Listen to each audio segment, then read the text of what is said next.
सभी पशुपालक भाइयों को मेरा सादर नमस्कार। मैं डॉक्टर राजवीर सिंह यादव, रिटायर्ड मुख्य पशु चिकित्सा अधिकारी। आज हम एक ऐसी पशुओं की बीमारी के बारे में बात करेंगे जिससे हमारे पशुपालकों को बहुत ही आर्थिक नुकसान का उठाना पड़ता है। यूँ तो बहुत सारी बीमारियां हमारे पशुओं में होती हैं, लेकिन एक ऐसी बीमारी है जिसको हम कई बार हमारे पशुपालक नज़रअंदाज करते रहते हैं और उसकी वजह से हमारे पशुपालक भाई बहुत बड़ा आर्थिक नुकसान उठाते हैं। आज हम बात करेंगे एनिस्ट्रस की, या हिंदी में कहें तो बांझपन। हमारे दुधारू पशुओं में बांझपन की समस्या दिन प्रतिदिन बढ़ती चली जा रही है, जिसकी वजह से हमारे पशु या तो गर्मी या हीट के साइन शो करते ही नहीं हैं, और यदि करते भी हैं तो उनमें कंसेप्शन के चांस बहुत कम होते हैं। बार बार हम अपने गाय या भैंस को गर्भित कराते हैं, लेकिन कंसेप्शन नहीं होता, बच्चा नहीं ठहरता। ये अक्सर प्राय हमें देखने को फील्ड में मिलता है। इसके कई कारण हो सकते हैं, जिस पे आज मैं चर्चा करूंगा, और उम्मीद है कि सभी पशुपालक भाई इसको ध्यान से सुनेंगे और इसको अपने पशुओं के लिए अपनाने के लिए कि किस तरीके से उनका इस समस्या से समाधान हम कर सकते हैं, उसको अप्लाई करेंगे। बांझपन के मुख्य कारण, नंबर 1, संतुलित आहार की कमी। नंबर 2, हम अपने पशुओं को पेट के कीड़ों की दवाई नियमित रूप से नहीं देते। तीसरा, कई बार गर्भित कराने से हमारे पशुओं में, चाहे हम नेचुरल करा रहे हैं चाहे हम आर्टिफिशियल इंसेमिनेशन के माध्यम से करा रहे हैं,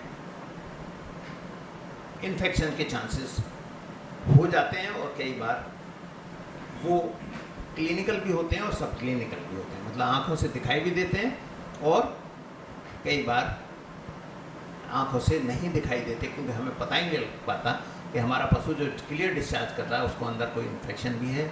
लेकिन कई बार डिस्चार्ज यदि गंदा आ रहा है या सफ़ेद रंग का फीटेड आ रहा है तो उससे पता लग जाता है कि हमारे पशु में कोई ना कोई इन्फेक्शन है। तो संतुलित आहार की कमी, पोषक तत्वों की कमी। अब जैसे कि मैंने बताया कि हमारे पशुओं को संतुलित आहार नहीं मिल पा रहा है, तो हमें कोशिश करनी चाहिए कि अपने पशुओं को संतुलित आहार दें। मैंने बताया था संतुलित आहार कि वो सभी पोषक तत्व जो हमारे पशु को ज़रूरत है, वो यदि हमारे चारे दाने से मिल रहे हैं तो उसको हम संतुलित आहार कहेंगे, और यदि उसमें किसी तरह से कमी है तो उसे हम असंतुलित आहार करेंगे, और जिसकी कमी की वजह से कई बार हमारे पशु एनिस्ट्रस का शिकार हो जाते हैं।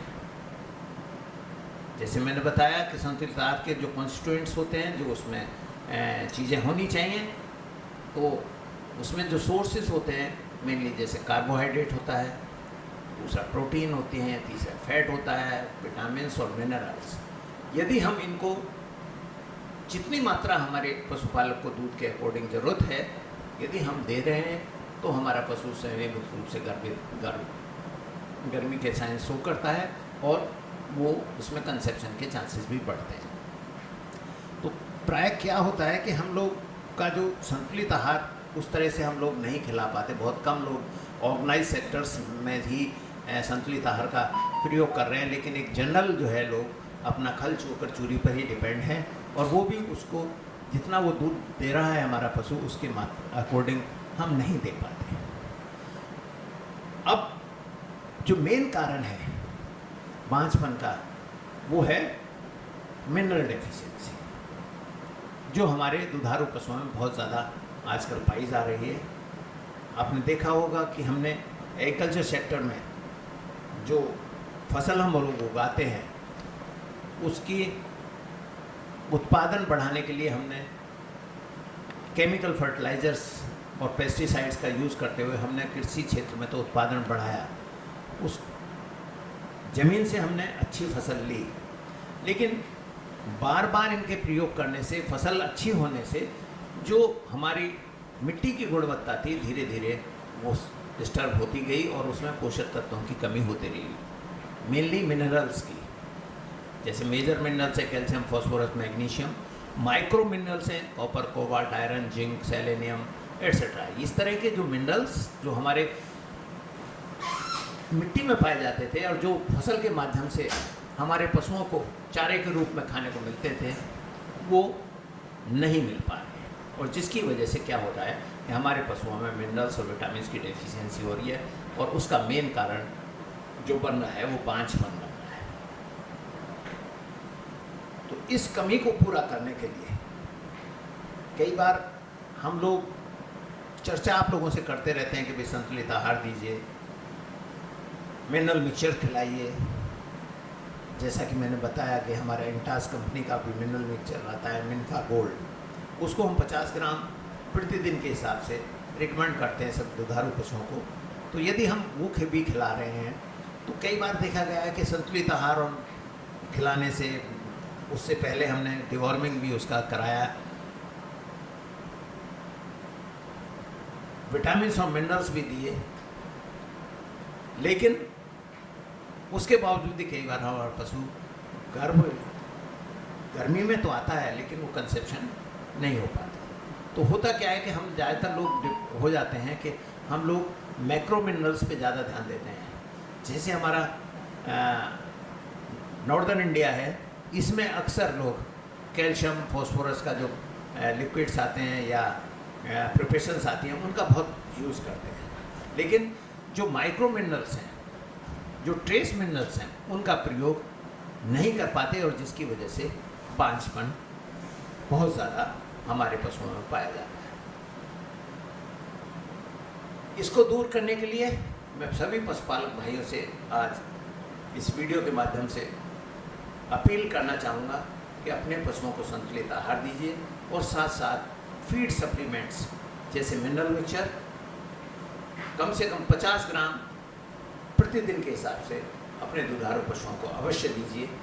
और उससे पहले हर चौथे महीने में अपने पशुओं का डिवॉर्मिंग या पेट के कीड़ों की दवाई अवश्य दीजिए।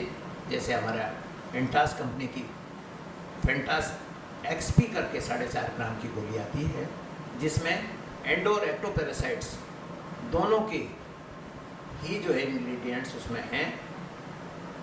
वो गोली हम अपने गर्भित जो पशु है उसको भी दे सकते हैं, और जो हमारा पशु प्रेग्नेंट नहीं है उसको भी। तो प्रेग्नेंट और नॉन प्रेग्नेंट दोनों पशुओं को वो गोली दी जा सकती है। और सबसे प्लस पॉइंट ये रहेगा कि बहुत सारी बीमारी हमारी एक्टोपैरासाइट्स की वजह से होती है, जो बाह्य परजीवी होते हैं हमारे पशुओं के ऊपर, जूं, कलीली, चिचड़ी, तो उसका साल्ट भी उसमें मौजूद है। तो हमारे जो राउंड वर्म्स हैं और जो एक्टोपैरासाइट्स हैं उन दोनों के लिए बहुत ही अच्छी गोली है। और उसे यदि हम हर चौथे महीने अपने 4 महीने के अंतर पर अपने पशु को देते रहें तो हमारे पशु यदि इन कृमियों की से फ्री रहेंगे, एक्टोपैरासाइट से फ्री रहेंगे, तो जो संतुलित आहार हम उनको दे रहे हैं वो सारा एज ए पोषक तत्व के रूप में वो सारे पोषक तत्व उससे मिल पाएंगे। नहीं तो बहुत मेजर पार्ट जो पोषक तत्वों का है ये हमारे कृमि, बाह्य और आंतरिक कृमि जो हैं ये खा जाते हैं, और जिसकी वजह से पूरा पोषक तत्व हमारे पशु को नहीं मिल पाता और उससे वो बांझपन का कारण बनता है। तो इसलिए हमें अपने पशुओं को संतुलित आहार देना चाहिए, और संतुलित आहार देने से पहले अपने पशुओं का डिवॉर्मिंग अवश्य कराएं। संतुलित आहार में फीड सप्लीमेंट मैंने बताया कि आप लोग 50 ग्राम मिनफा गोल्ड जो है, जो मिनरल मिक्सचर के रूप में आता है, बहुत ही अच्छी इसके रिजल्ट हैं, तो इसे ज़रूर दें। और उसको देने से पहले अपने पशुओं का डिवॉर्मिंग कराएं, पेट के कीड़ों की अवश्य दवा दें। एक बार आप फेंटास एक्सपी से कराएं, दूसरी बार जेनवेट करके एक प्रोडक्ट आता है कंपनी का इंट्रास का ही, उसको दें। जेनवेट से क्या होगा कि आपके 6 ग्राम की गोली आती है, एक पशु को एक बार में देनी होती है, लेकिन उससे क्या होगा, जो लीवर फ्लूक, जो जिगर के कीड़े होते हैं, वो इससे मर जाएंगे। जो फेंटास एक्सपी दिया है आपने, उससे राउंड वर्म्स और जो एक्टोपैरासाइट्स, कलीली चिचड़ी जो लगी हुई हैं, वो खत्म हो जाएंगी।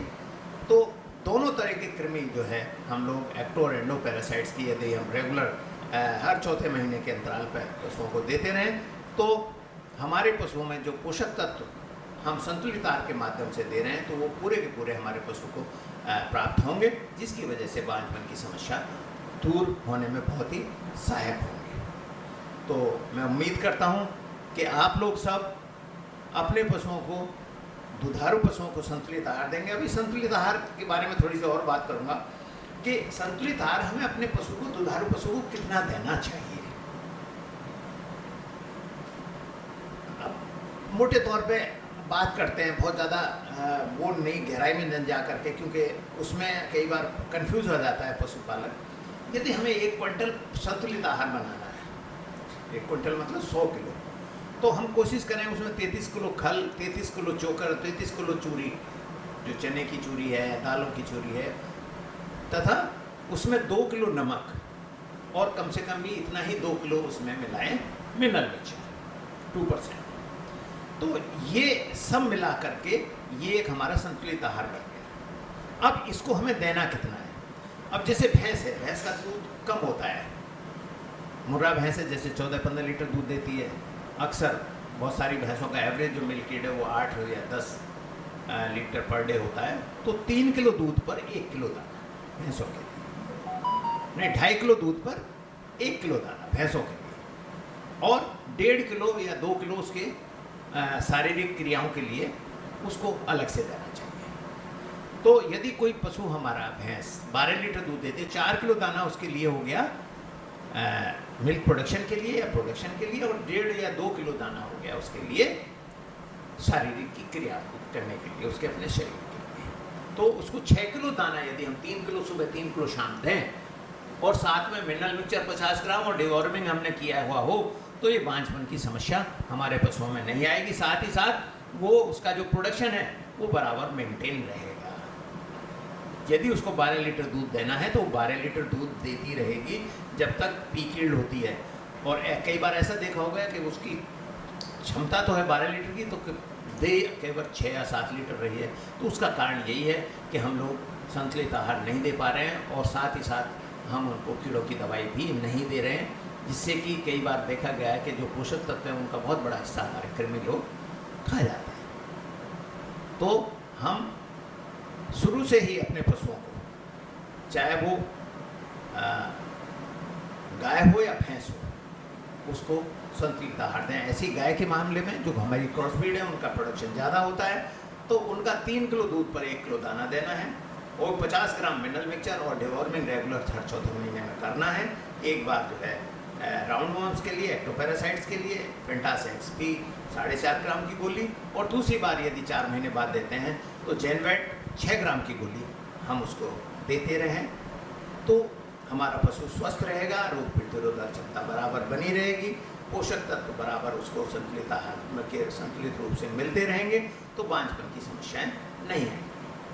अब एक बांझपन का और एक और कारण होता है कि कई बार हम लोग इन पोषक तत्वों की कमी की वजह से जानवर हमारा हीट में तो आता है लेकिन उसमें कंसेप्शन नहीं होता है, तो हम बार बार उसको क्या है एआई कराते हैं या नेचुरल सर्विस कराते हैं, लेकिन डेफिशिएंसीज की वजह से, मिनरल डेफिशिएंसी की वजह से उसमें कंसेप्शन नहीं हो पाता है, और उसकी वजह से कई बार बार उनको कंसीव कराने से इन्फेक्शन के चांसेस यूट्रस में बढ़ जाते हैं, और उसकी वजह से भी हमारा पशु गर्भित नहीं हो पाता है। तो इसको भी ध्यान देने की ज़रूरत है कि हमारा पशु के जो डिस्चार्ज कर रहा है at the time of heat, जब वो साइन शो करता है, गर्मी के लक्षण शो करता है, यदि उसका डिस्चार्ज गंदा है या उसका क्लियर वाटरी डिस्चार्ज नहीं है, तो उसका ट्रीटमेंट संबंधित जो भी पशु चिकित्सा अधिकारी उपलब्ध है वहाँ पर उससे कराना चाहिए, जिससे कि आपके कंजप्शन का रेट बढ़ सके और हमारे पशुपालक भाइयों को उससे जो बांझपन से जो आर्थिक नुकसान हो रहा है वो उठाना ना पड़े। तो मैं समझता हूँ कि ये इन छोटी छोटी बातों को हमारे पशुपालक भाई अवश्य ध्यान रखेंगे और इस बांझपन की समस्या से निजात पाएंगे। आज के लिए बस इतना ही। आज आप लोगों ने मेरी बात को बहुत ध्यानपूर्वक सुना, आपको बहुत बहुत धन्यवाद। जय हिंद, जय भारत।